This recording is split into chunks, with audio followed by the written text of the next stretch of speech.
Mga idol, dito naman tayo sa bukid. Bukid sa probinsya. Dito tayo ngayon sa barangay ng Katipunan, no? Katipunan, Anda, Bohol. Yung naririnig nyo na sikat na mga beach ganyan sa Anda. Ang Anda di Boracay, ganyan. Maraming beach dyan dito sa lungsod na ito. Pero itong lugar na ito mga idol ay dito tayo ngayon sa part ng bukid. Dito naman tayo sa forest. Kasi nag-survey tayo mga idol, tinitignan natin at saka inaalam natin, no, kung saan galing yung source ng tubig nila. So yun mga idol, yung ano na yan, stream na yan ay yan yung mga dinadaanan ng tubig, no. Ang tubig na nature na kusang lumalabas, no, yung spring. Tapos malakas daw mga idol. Tapos ang ginawa lang naman nila is ginawa nila yung concrete box, no, spring box para maipon doon. Tapos nilagay nila yung PE hose na yun yung mag intake para dalhin yung tubig papunta sa kanilang malaking tangke na talaga, na doon ay hihigop ang makina. Papunta naman pataas, paakyat. Itong portion na to mga idol ay nasa ibaba. Dito tayo sa kasi bukid, no, tapos yun bumaba tayo kasi parang doon sa ay parang may ilog ganyan, di ba? So dito tayo sa makapal na damuhan na mga idol kasi sa tagal na ng panahon ay nagkakapala na yung mga damo dito sa Diyan banda ang spring box. Ngayon hindi na natin makikita yung concrete kasi nga nabalot na siya ng mga makakapal na damo. Pero yung sinasabi ko sa inyo na talagang nandyan yung source, tapos meron siyang PE hose dyan na doon dadalo yung tubig na galing sa nature na lumalabas na tubig. Tapos yun ay dadaloy siya sa PE hose papunta naman doon, going to the tangke na concrete naman. Ito yon. Ito yung tangke dyan sa ibaba na pupunuin niya, guys. Ayan. Tapos meron tayong submersible pump dito na ipapaakyat na naman niya dito, ito sa reservoir na to. Dito naman ito sa pinaka top portion sa bukid. Tapos ito na yung magbibigay supply sa mga kabahayan. Nagpalit tayo ng submersible pump nila, guys, kasi nasira yung kanilang previous pump, no. Tapos yun, kinontak tayo para i-install natin yung kanilang bagong supplied na makina. So ayun guys, ito yung setup dito. So maraming naglalaba kasi nga mahigit buwan din na walang hindi sila nakapag operate, no. So may transformer pa sila dito para sa powerhouse, no. Tapos yan, maraming naglalaba. Nagpalit tayo ng bagong motor control, guys, dahil yung previous na controller nila ay merong problema sa wiring, no. Hindi na siya maganda na yun pa ang ating pares, no, sa ating bagong makina. So at saka na notice at na check din natin na yung protection sana sa makina ay nawala na. So kaya yung supplier natin ay nag-supply naman sila ng complete set, kaya yun, in-install natin ito.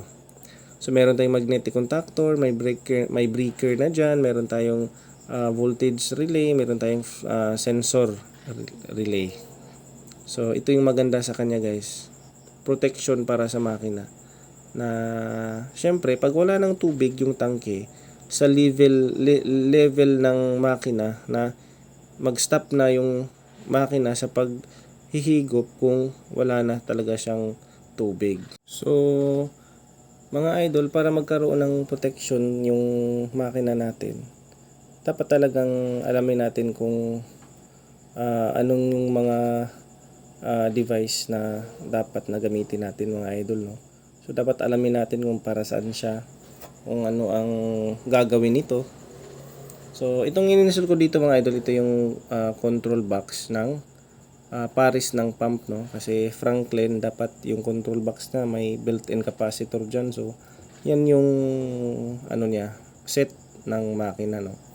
Tapos yan, naghihintay lang naman yan na supply yan dito sa ating motor control.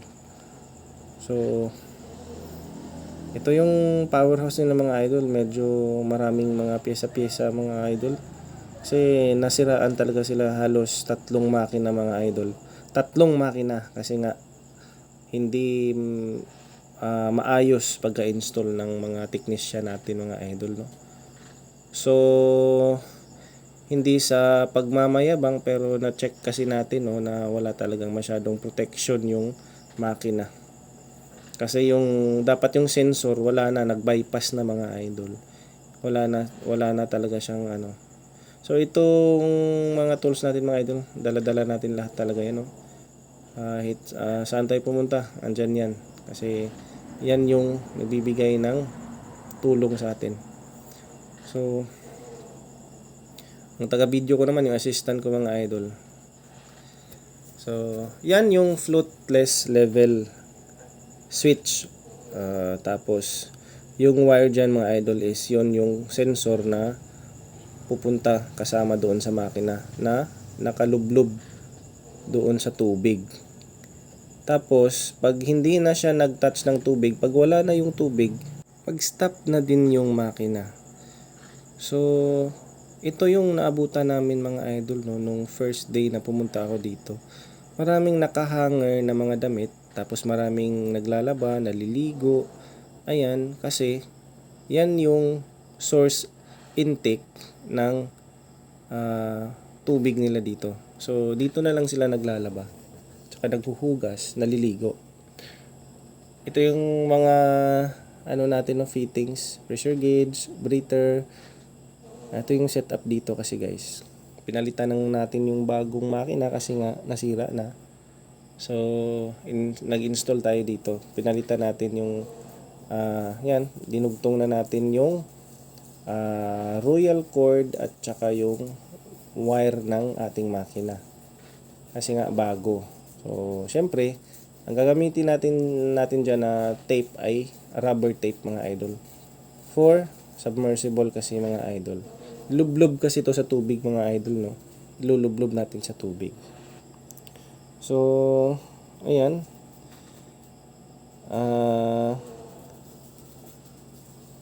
Yan yung suction kasi natin mga idol, kasi submersible nga, ano ba. Tapos testing na tayo mga idol. Ayan, 11.9. So meron tayong magandang amperahe mga idol, na ngayon ay nagsasaksyon na ng tubig yung ating makina. So nakalagay dun sa plate nya, makikita natin dun 13 amperes kasi mga idol yung running nya na humihigop. Ngayon okay din naman kasi 12 amperes yung ano, ang kanyang running na humihigop siya.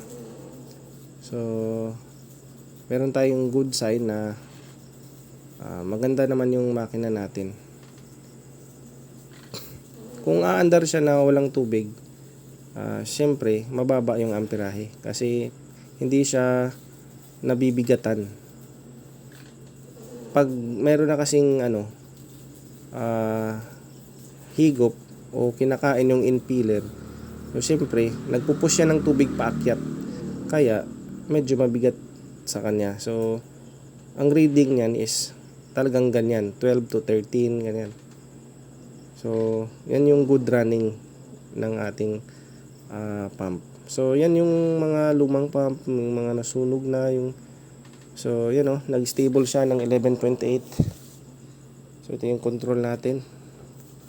So meaning yung ating yan voltage relay ay okay siya, yung voltahe ay hindi nag-drop.